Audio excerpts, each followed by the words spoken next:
the heavy silence of a courtroom, a shocking scene unfolds before everyone's eyes. A black woman, simple in her appearance, tries to walk with dignity into the chamber. But instead of respect, she is met with twisted looks, poisonous whispers, and a hostility that cuts through the air like a knife. Suddenly, 2 police officers intercept her. Without even asking who she is, they treat her with disdain, shoving her as if she were an intruder. The audience watches in shock, but no one dares to raise their voice. In that instant, prejudice speaks louder than justice. But what no one there knew was that this woman, humiliated and mistreated before them all, was not a defendant, nor a witness. She carried a secret that would change everything. Stay with me until the end of this story, because here, prejudice will have a price, and the truth will rise in an unforgettable way. Before we continue, I'd love to know where you're watching from today. And if you're enjoying these stories, make sure you're subscribed to the channel. It was a cold morning in New York City. The sky, heavy with gray clouds, seemed to announce that something unusual was about to happen. The federal courthouse, tall and imposing in its architecture, was already filling with attorneys, officers, and citizens waiting for an important hearing to begin. Outside, government cars came and went, journalists hurried with cameras and microphones, and curious onlookers gathered near the steps. But when the massive wooden doors creaked open, the atmosphere shifted. Silence fell for just a moment. A woman walked in. Her stride was calm yet steady. Her dark skin glowed faintly under the harsh fluorescent lights. She wore a plain dress, simple fabric with no shine. No jewelry, no designer shoes, just worn sandals and a handbag that had clearly seen better days. To many inside, she didn't fit. The courthouse was the domain of power, men in sharp suits, women draped in expensive perfume, journalists buzzing like flies with their recorders. In the middle of it all, this woman seemed invisible, or worse, out of place. From the reception desk, one clerk whispered to another, "Did you see that woman?" "Yeah, she must be lost. She doesn't belong here." A lawyer walking past glanced at her with a sharp, judgmental look. Another muttered under his breath, "It's always the same. People walking in like they own the place. Probably here begging for some free legal aid." The woman heard the whispers. Still, her expression remained calm. Her eyes studied the room, the paintings on the walls, the grand seal of justice, the American flag hanging proudly behind the bench. She seemed to be memorizing every detail, like someone who understood the true weight of that place. 2 police officers by the entrance also noticed her. One nudged the other with a smirk. "Look at that. Probably some intruder. Doesn't even know where she's standing, my bet. She's here hiding from some charge." Every step she took was met with murmurs and sneers. But the silence she carried with her was stronger than all their voices. It unsettled them. Finally, she reached the back row and sat down quietly. She placed her handbag beside her, folded her hands in her lap, and stared straight ahead. An elderly man nearby leaned toward her, curiosity in his eyes. "Ma'am, are you all right? Do you need help?" The woman gave him a brief smile and answered softly with a calm certainty, "I am exactly where I'm meant to be." The old man blinked, surprised by the weight of her words. There was something unshakable in her voice, something that didn't match her modest appearance. Up front, attorneys kept chatting.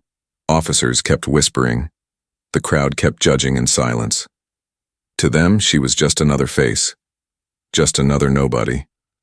But what they couldn't imagine was that this mysterious arrival would be remembered forever. The courtroom filled slowly, the air buzzing with anticipation. Reporters whispered among themselves, their notebooks ready. Attorneys shuffled papers, adjusted ties, and glanced at their watches, impatient for the session to begin. But for all the noise in the room, one presence seemed to draw attention like a magnet. The woman sitting in the back. At first, it was nothing more than passing glances. People simply noticed her and then looked away. But as minutes passed, those glances became sharper, colder. Curiosity turned to disdain. A tall lawyer, his shoes polished to a mirror shine, leaned toward a colleague at his side. "Look at her," he whispered, his voice dripping with sarcasm. His colleague raised an eyebrow. That one. Sitting there like she belongs. Look at the clothes. You'd think she's here to clean the floors, not to watch a federal case. The colleague chuckled quietly, pretending to adjust his tie to mask the smirk on his face. Across the room, 2 police officers stationed by the door noticed the same woman. One nudged the other with his elbow. "Hey, you see her?" "Yeah, been staring around since she walked in. Bet you anything she's here for a family member, or worse. Maybe she's a defendant pretending to be a guest. You can always tell." The woman's presence unsettled them. She wasn't fidgeting. She wasn't nervous. She simply sat tall, composed, and still. And for men who thrived on authority, that quiet dignity was irritating. Moments later, a woman in a sharp red blazer strutted into the courtroom. She was an attorney with a reputation for her arrogance, and she didn't miss a chance to look down on anyone she considered less. When her eyes landed on the woman in the back, her lips curled into a sneer. "My God," she muttered loudly enough for others to hear. "Who let her in here dressed like that? This is a courthouse, not a shelter." A few people snickered. Others lowered their heads quickly, embarrassed but unwilling to speak up. The cruelty spread like wildfire, silent but heavy. The elderly man sitting next to the woman shifted uncomfortably. He looked at her with kind eyes, lowering his voice so only she could hear. "Don't mind them, miss. People in this place, they think too highly of themselves." She turned her head slightly, meeting his gaze. There was no anger in her expression, no trace of shame. Only calm strength. "It isn't me they're exposing," she said softly. "It's themselves." The old man blinked, surprised at the weight of her words. She spoke as though she had seen this all before, as though their contempt was nothing new. Meanwhile, the whispers continued. Some people disguised their stares behind newspapers. Others pretended to look at documents while stealing glances. The contempt in their eyes was unmistakable. "You don't belong here." One police officer muttered under his breath, loud enough for his partner to hear, "She's watching everything like she owns the place. Just wait until the judge walks in. Let's see how long she keeps that posture." His partner smirked, shaking his head. "Trust me, people like her don't last long in here." The woman didn't flinch. She didn't shrink. Her silence filled the room like an invisible wall. She was not invisible. She was undeniable.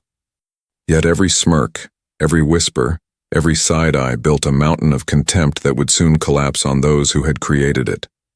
Because none of them knew who she really was, and none of them were prepared for what was coming.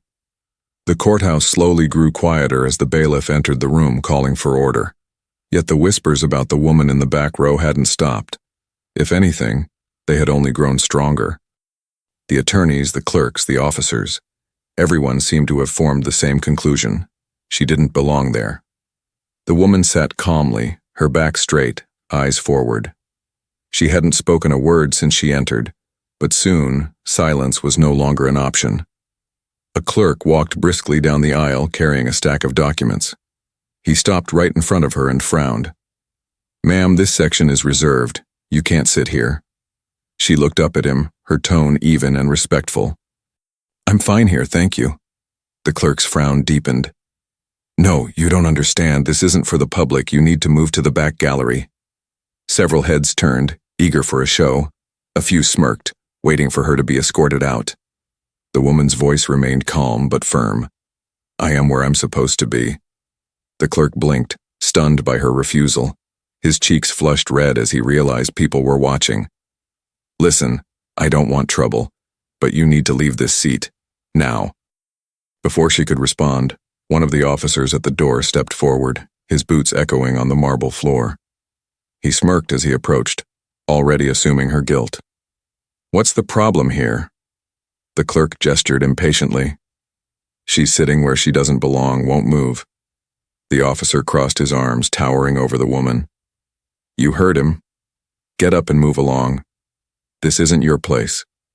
For the first time, the woman tilted her head up fully, her eyes locking on his. Calm, steady, unshaken. "I told him, I am exactly where I should be. A ripple of murmurs spread across the room. Some people chuckled, others shook their heads. The officer's jaw tightened. "Don't get smart with me," he growled. "Stand up, or I'll make you stand." The elderly man beside her tried to intervene, his voice trembling. "Officer, please. She isn't causing any harm. There's no need for this." The officer shot him a cold glare. "Stay out of it, old man." The woman, however, did not flinch. She looked at the officer with a serenity that only made his anger burn hotter. And then came the moment, the first true humiliation. The officer grabbed her arm, yanking her halfway out of the bench. The sound of gasps filled the courtroom. Her handbag fell to the floor with a heavy thud, spilling papers and a leather folder. Laughter broke out from a few in the audience. The red blazer attorney smirked proudly, as though the scene confirmed everything she believed. "What did I tell you?" she whispered to her colleague. "Doesn't belong here." The woman steadied herself, refusing to stumble. She looked down at her arm where the officer's grip tightened, then back into his eyes. Her voice was calm, but sharp as steel. "You should be very careful with what you're doing." The officer sneered, pulling her to her feet. "Careful? You think you can threaten me? Lady, you don't even know where you are." But in truth, it was he who had no idea where he was standing, or who he was laying hands on. The humiliation was loud, public, cruel. Everyone saw her being treated like an intruder, like someone unworthy of respect. What no one realized was that this was only the beginning. The courtroom froze for a moment after the officer's hand clamped down on the woman's arm. The murmurs grew louder, like a restless wave rolling through the crowd. Some people laughed. Others shook their heads, pretending to disapprove but unwilling to say a word. The woman didn't resist. She simply stood there, her face calm, her body steady. That calmness only enraged the officer further. He was used to fear, to compliance. Not this quiet defiance. "Move," he barked, tugging her toward the aisle. Her handbag lay on the floor, the leather folder still open, papers scattered at her feet. She glanced at it briefly, then back at the officer. "You're making a mistake," she said evenly. Another officer approached, eager to assist, his heavy boots thudding against the marble floor. "What's going on here?" She refused to move, the first officer snapped. "Claims she belongs here." The second officer sneered. "Then we'll make her understand." Gasps echoed as the second officer grabbed her other arm. The two men now stood on either side of her, treating her like a criminal. The elderly man who had tried to defend her earlier rose from his seat, his voice trembling. "Please, officers, she hasn't done anything wrong. You can't treat her like this." But his plea was drowned out by laughter from the red blazer attorney, who muttered loud enough for the crowd to hear. "Some people need to learn their place." The officers dragged the woman toward the center of the room, their grips tight and aggressive. The scrape of her sandals against the polished floor echoed in the silence. She stumbled slightly but refused to bow her head. Her eyes remained forward, her voice steady. "Is this how justice is served here? By force? By prejudice?" The first officer barked a laugh. "Don't talk about justice, lady. People like you should be grateful we even let you inside these doors." The room went silent at his words. They were raw, cruel, unmistakably racist. And yet no one spoke against him. The woman straightened her shoulders despite their grip. Her calm tone cut through the silence like a blade. "One day those words will return to you. Every action has a consequence." Her voice carried a strange weight, almost prophetic. Some in the crowd shifted uncomfortably. The officers, however, only tightened their grip. And then it happened. Swift, violent, and humiliating. One of the officers shoved her roughly against the wall, the sound of the impact echoing across the room. Papers scattered further across the floor. Gasps erupted, but still, no one moved to stop it. A reporter in the corner whispered to another, "This isn't right. Should we?" But the other shook his head quickly. "No. Don't get involved. Not here." The woman steadied herself against the wall, refusing to fall. She turned her head slowly, her eyes locking on the officer who had pushed her, and in that look, there was no fear, no shame. Only a quiet authority that unsettled him, even if he didn't understand why. The courtroom watched in silence, complicit in her humiliation. What none of them realized was that they weren't just witnessing a moment of cruelty. They were writing their own judgment, one that would come sooner than they expected. The courtroom had gone still. The only sound was the heavy breathing of the two officers gripping the woman's arms and the faint shuffle of papers that had spilled across the floor. She stood upright despite the shove, her dignity unbroken. But the silence in the room was deafening. Dozens of eyes watched her, some filled with pity, some with curiosity, others with cold indifference. Yet not one voice rose in her defense. The elderly man tried once more, his voice breaking with desperation. "Please, she hasn't hurt anyone. This is wrong." His protest echoed in the chamber, but instead of sparking courage, it was met with quick, nervous glances. People shifted uncomfortably in their seats, but no one joined him. One journalist whispered to another, "We should report this." But the other shook his head. "And risk losing our press passes? No, not worth it." On the front benches, the red blazer attorney smirked, her voice dripping with venom. "This is what happens when people forget their place. Order has to be maintained." Several nodded in silent agreement. Others avoided eye contact, pretending to be absorbed in their notes. The silence was not just cowardice, it was consent. The woman, still pinned between the two officers, let her gaze travel slowly across the room. Her eyes met those of the attorneys, the journalists, the clerks, the spectators. She didn't speak loudly, but her words carried firm and clear. "Do you see what is happening? Do you see injustice before your eyes, and yet you choose silence?" Her voice trembled with neither fear nor rage. It trembled with truth. No one answered. Not a single person. Even the judge's chair at the front stood empty, as though justice itself had abandoned the room. The officers tightened their grip, emboldened by the crowd's passivity. One sneered. "No one's going to help you. You're alone here." A cruel chuckle rippled through a few in the audience. Others dropped their heads, ashamed but unwilling to intervene. The elderly man lowered his face into his hands. "God forgive them," he whispered. The woman, however, did not bow. She raised her chin slightly, her voice soft yet unwavering. "I am not alone. Truth is watching, and truth does not stay silent forever." For a brief moment the courtroom felt colder, uneasy. Her words seemed to linger in the air, heavier than the silence itself. But still, no one moved. No one dared. And in that collective silence, their guilt began to write itself into history.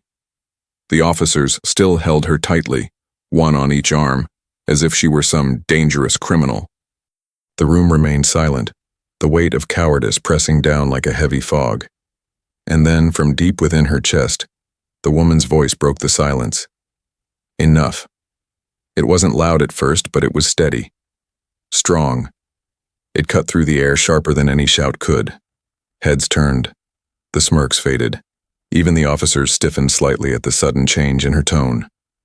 She raised her head higher, her voice growing stronger. "Enough of your contempt. Enough of your silence. Enough of your cruelty disguised as justice." Her words echoed in the chamber, bouncing off the marble walls. The courtroom for the first time listened. The elderly man lifted his head, tears in his eyes. The journalists froze, pens hovering above their notepads. Even the red blazer attorney shifted uncomfortably, her smirk faltering. The woman's voice rose, fueled not by rage but by conviction. "You look at me and see someone who doesn't belong. You whisper, you sneer, you laugh. But it is not me who stands trial today. It is all of you. Your silence convicts you. Your prejudice convicts you. And when the truth is revealed, it will not be me who bears shame. It will be you." Gasps rippled through the audience. Her words pierced like arrows, striking deep where no one expected. The first officer yanked her arm, trying to shut her up. "Quiet," he barked. No one wants to hear your speech." But she did not stop. Her voice rang louder now, filling every corner of the room. "You can silence my body, but you cannot silence the truth. Justice cannot be chained, and neither can I." Her words struck like thunder. The audience shifted restlessly. Some avoided her gaze. Others stared wide-eyed, shaken by the fire in her tone. The second officer, enraged, shoved her hard against the bench. The sound echoed across the room, and a collective gasp followed. "I said enough," he shouted. The woman stumbled, but caught herself, breathing heavily. Her eyes, however, burned with defiance. She looked straight into the officer's face, her voice now a whisper, but a whisper that carried like a storm. "Every injustice writes its own judgment, and yours is coming." The silence that followed was unbearable. Even those who hated her felt something shift, an uneasiness that crawled into their bones. The crowd, however, still did not move, still did not speak.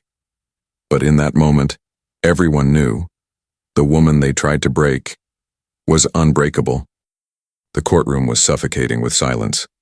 The woman's words still hung in the air like thunder after a storm. The officer's grip on her arms remained firm, but something had shifted. The audience, though still motionless, could no longer laugh, no longer sneer. Unease crept into every corner of the room. And then, the heavy side door creaked open. A clerk, dressed in a neat suit, hurried inside carrying a leather folder with an official seal. His eyes darted across the room until they landed on the woman restrained by the officers. His face froze. The entire courtroom turned to look at him. The officers, still gripping her arms, raised their brows in irritation. "What's the matter?" one snapped. The clerk blinked, stunned, then took a cautious step forward. His voice trembled as he spoke. What are you doing?" The officer scoffed. "Keeping order. This woman refuses to comply. She thinks she belongs here." A long pause followed. The clerk's eyes widened. His voice grew stronger now, carrying authority the officers hadn't expected. "Release her, immediately." The demand echoed through the chamber. Murmurs spread instantly. Confusion rippled through the crowd. The attorneys exchanged nervous glances. The journalists leaned forward, pens ready. The first officer let out a mocking laugh. "Excuse me? Who are you to—" But the clerk cut him off, his voice shaking with disbelief and urgency. "Do you fools have any idea who you're laying hands on?" The room froze. The officers exchanged bewildered looks. The audience leaned in, breathless. The clerk took another step forward, his face pale. "This woman is not a defendant. She is not a witness. She is not even an observer." He turned toward the crowd, his voice breaking into a near shout. "She is the Honorable Judge Williams, newly appointed to preside over this court." The words exploded in the room like a bomb. Gasps erupted from every corner. Papers slipped from hands, jaws dropped. The officers instantly released her arms, stumbling back as if they had touched fire. Their faces drained of color. The red blazer attorney who had mocked her so viciously covered her mouth in shock. "That's impossible," she whispered, trembling. "She can't be." But the clerk quickly produced the leather folder he carried, holding it up for all to see. Inside was the official letter of appointment, bearing the seal of the state and the judge's name in bold print. The woman slowly bent down, gathering her scattered papers with steady hands. She did not rush. She did not tremble. When she stood again, she fixed her calm, piercing gaze on the room. The audience, which had moments ago looked at her with contempt, now stared in stunned silence. The elderly man beside her whispered, his voice trembling with awe. "Judge." She nodded slightly, acknowledging him, then turned her eyes to the officers who had dragged her. Her voice was low, deliberate and devastating. "You touched me with violence. You judged me by my skin, my clothes, my silence. And now, you will stand before me, not as enforcers of order, but as men accountable for their actions." The officers lowered their heads, shame burning in their faces. The courtroom had turned upside down. Those who laughed now trembled. Those who judged now feared. Justice had entered the room, not from the bench, not from the gavel, but from the woman they had tried to humiliate. And this was only the beginning. For a heartbeat, no one breathed. The word judge still rang in the air as if the very walls had spoken it. The officer's hands hovered awkwardly in the space where her arms had been, as though the air itself now burned them. The clerk swallowed hard and stepped nearer, holding out the leather folder with shaking hands. "Your Honor," he said softly, his voice almost breaking with remorse. I went to the chambers. They brought the sealed letter from the governor's office. It just arrived." Every head in the courtroom turned, first to the folder, then to the woman they had tried to break. She took the documents calmly, leafed through them with precise, unhurried fingers, and closed the folder with a quiet click that sounded louder than any gavel. The bailiff, who until then had remained by the wall as if sculpted from stone, straightened abruptly and called out with sudden formality, "All rise." The crowd rose, awkwardly, unevenly, in waves of shame and panic. The two officers sprang to attention as if waking from a bad dream. The red blazer attorney clutched her briefcase to her chest like a shield. The elderly man rose more slowly, tears brimming at the corners of his eyes. The woman stepped forward. No robe, no visible regalia, no need. Authority followed her like a shadow. As she reached the aisle, the bailiff hurried to the door that led to the judge's chambers. Moments later, he returned carrying a black robe draped carefully over his arms. He stopped before her, head bowed. "Your Honor." She looked at him for a long second, not unkindly, then nodded. He helped her into the robe. The fabric fell over her shoulders like night settling over a storm, quieting the crackle of the room's panic. When she lifted her chin, the courtroom met a different woman. No, the same woman revealed. She ascended the steps to the bench with measured grace. Each step sounded like a verdict. At the top, she did not sit. She turned, facing the people who had witnessed everything and done nothing. The seal of justice loomed behind her. The flag stirred faintly in the conditioned air. Her voice, when it came, was low and even, devoid of vanity, aflame with truth. "My name is Judge Naomi Williams, appointed last week to preside in this court. The formal introduction to staff was scheduled for later this morning. I chose to arrive early. I chose not to announce myself." A murmur, guilty and reverent, passed through the gallery. "I wanted to see how this room breathes when it thinks no one important is watching." She let that settle. Not a pen scratched, not a throat cleared. "I wanted to meet your reflexes, not your performances." She turned to the clerk who had brought the folder. "Thank you for your promptness." The clerk lowered his eyes, cheeks flushed. "Your Honor, I should have." "You did now," she said simply. "That matters." Then her gaze found the two officers. They stood rigid, as if the floor might collapse beneath them. "Officers," she said, and their shoulders flinched at the single word. "State your names for the record." The taller one spoke first, voice hoarse. "Officer Daniel Kurtz." The other swallowed. "Officer Michael Hardy, Your Honor." "Officer Kurtz." "Officer Hardy," she continued. "This court will review your conduct today, not as a spectacle, but as a matter of law, policy, and conscience.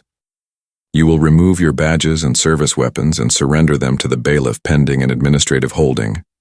You are not under arrest at this moment, but you are not to leave this building without this court's permission. Is that understood?" Their hands moved slowly, as if weighed down by everything they had done. Badges clicked against the wood of the bailiff's desk. The room watched in stunned silence as their weapons were secured. "Yes, Your Honor," they answered, small and distant. Her eyes shifted to the gallery, to the red blazer attorney who had led the laughter. "Counsel." The woman straightened, color drained from her face. "State your name for the record." "Monica Hale, Your Honor." "Ms. Hale, you will remain as well.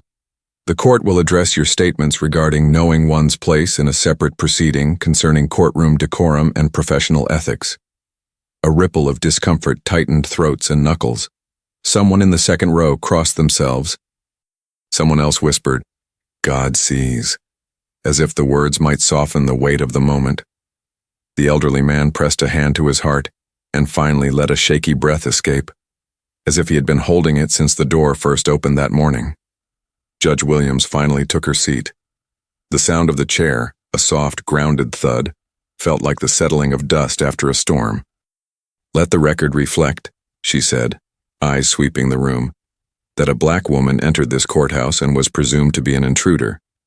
Let the record reflect that she was grabbed, shoved, and mocked, not for her actions, but for her appearance, her skin, her clothes, her silence.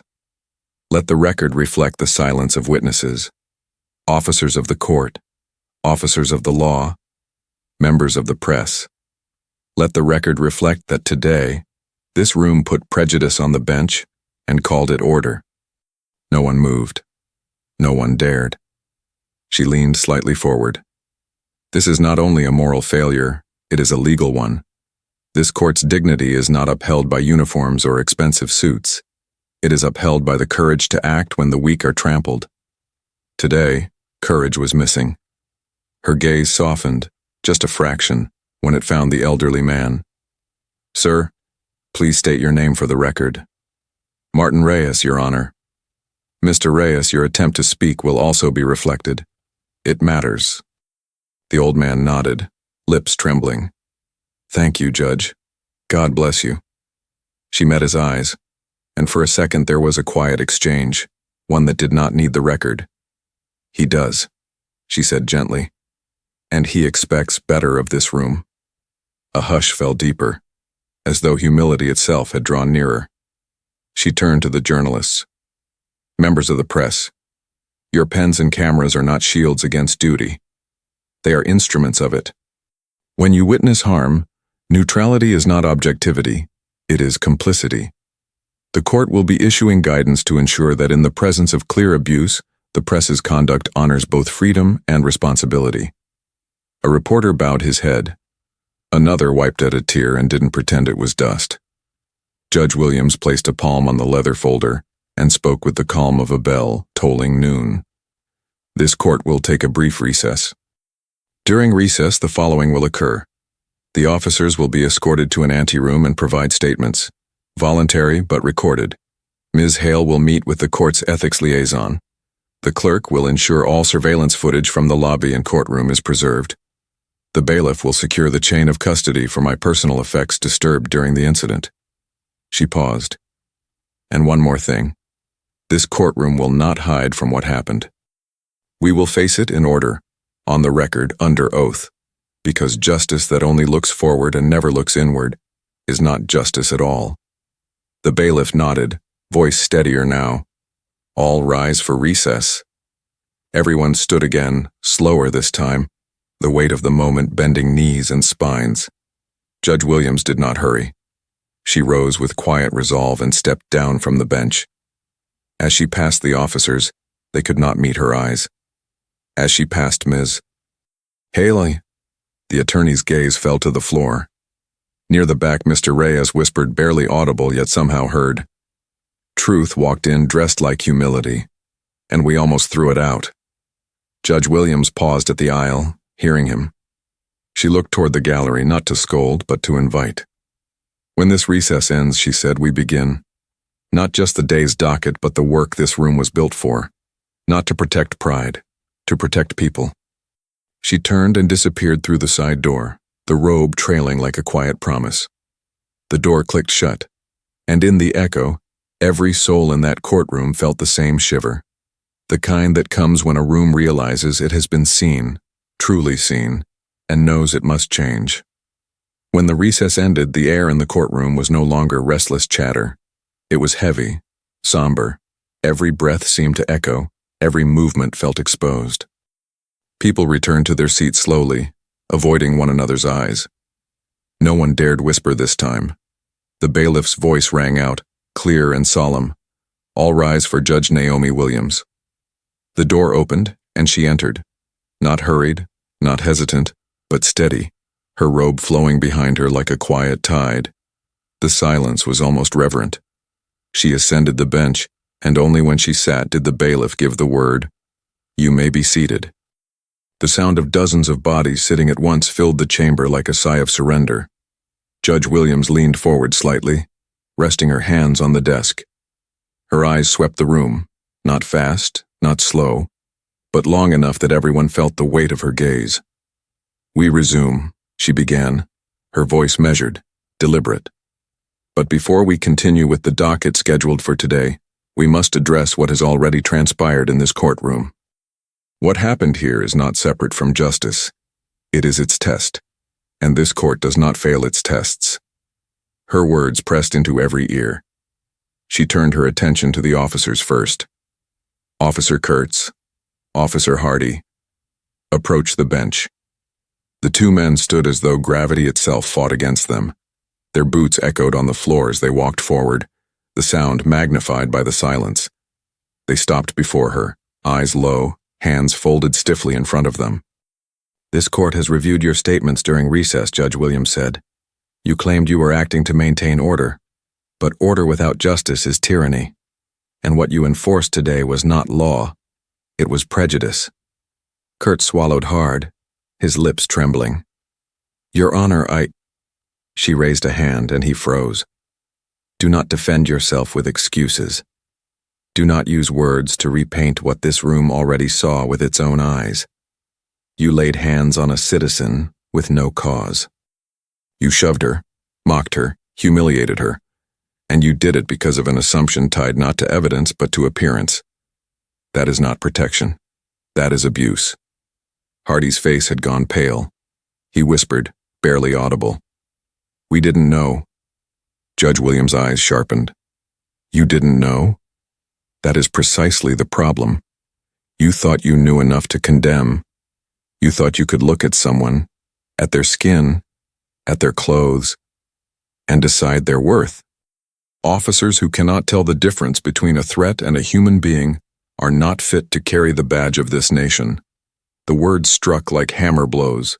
The officers bowed their heads, shame burning into their posture. She gestured to the bailiff. "These men are relieved of duty pending investigation. Their suspension is immediate and without pay.